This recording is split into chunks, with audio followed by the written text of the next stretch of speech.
je me suis rendu compte que lors du précédent arrêté, on n'a pas eu de soucis particuliers.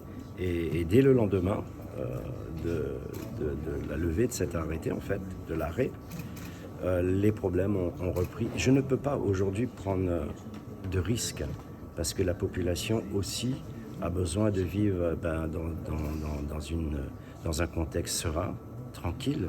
Et donc, cet arrêté est nécessaire aujourd'hui tant qu'il y aura des problèmes ici à Saint-André.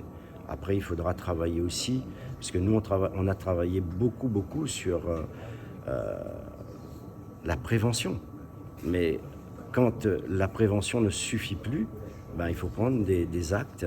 Et c'est ce que j'ai fait à travers cet arrêté qui prend effet donc aujourd'hui dimanche et ce jusqu'à un mois. À long terme, c'est une réflexion qui doit être aussi échangée avec beaucoup de responsables.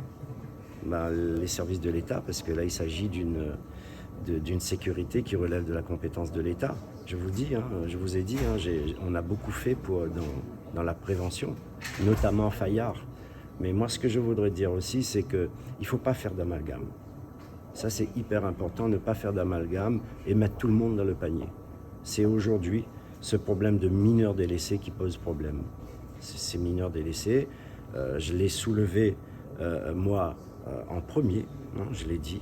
J'ai même averti en janvier de cette année le Premier ministre Attal qui ne m'a pas répondu. Qu'est-ce que vous voulez que je fasse? Et donc, voilà. Donc, il va falloir encore travailler le sujet, mais vraiment solidement. Parce qu'aujourd'hui, on n'a plus le temps là pour plaisanter ou du moins si demain ça se calme, on oublie et puis on passe à autre chose. Non, c'est un sujet qui doit être traité sérieusement et rigoureusement.